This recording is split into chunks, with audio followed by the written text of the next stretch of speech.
2G+, est-ce que c'est la mesure de trop? Je pense que c'est une mesure de trop, ouais, effectivement.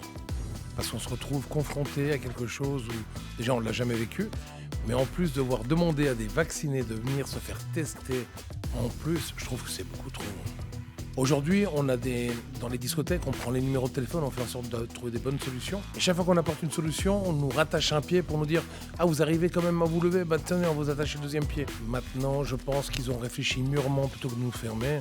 Mais en même temps, sans nous fermer, nous mettons des mesures qui sont complètement dures à être appliquées pour la population, parce que nous, on va les appliquer si on veut rester ouvert. À partir de jeudi, on installe un laboratoire en haut, mais est-ce que les gens vont comprendre qu'ils doivent refaire un test alors qu'ils ont été vaccinés? Et c'est là-dessus qu'on va voir à partir de jeudi soir si les gens suivent ou pas. Quel impact financier cette mesure elle va avoir? Au plus loin, on peut se dire qu'on a perdu 40% avec la 2G. On pourrait doubler en se disant qu'on va encore perdre la moitié de la clientèle. On pourrait être à moins 60%, alors qu'on fait un bénéfice en gros de 10%. Donc 60% moins 10%, il nous reste 50% de dette. En fait, on ne parle pas seulement de nos employés, on ne parle pas seulement des agences avec qui on travaille, on ne parle pas simplement du culturel, on parle de tout ce qui en découle. L'économie aujourd'hui, elle ramasse. Regardez les cafés, bars, restaurants, discothèques, hôtellerie. On a tous ramassé tellement fort qu'on ne sait pas si on arrivera à tenir jusqu'en 2022 déjà. On a besoin d'aide financière, sinon ça va être une vraie vague, mais une vraie vague économique. Il y aura des faillites, il y aura des décès, il y aura des suicidés, il y aura de tout. Les gens en ont ras-le-bol.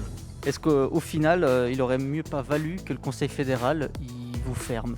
C'est dur à dire, mais c'est une dure réalité. On aurait préféré être fermé et être payé dès le premier jour. Aujourd'hui, on se rend compte que le cas de rigueur va commencer seulement à partir du 1er janvier 2022.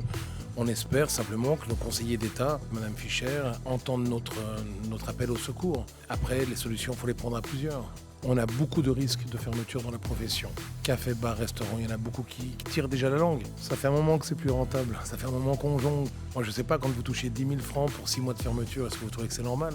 Alors que les loyers sont largement dépassés. On n'a quasiment eu aucun loyer de gratuit dans notre profession.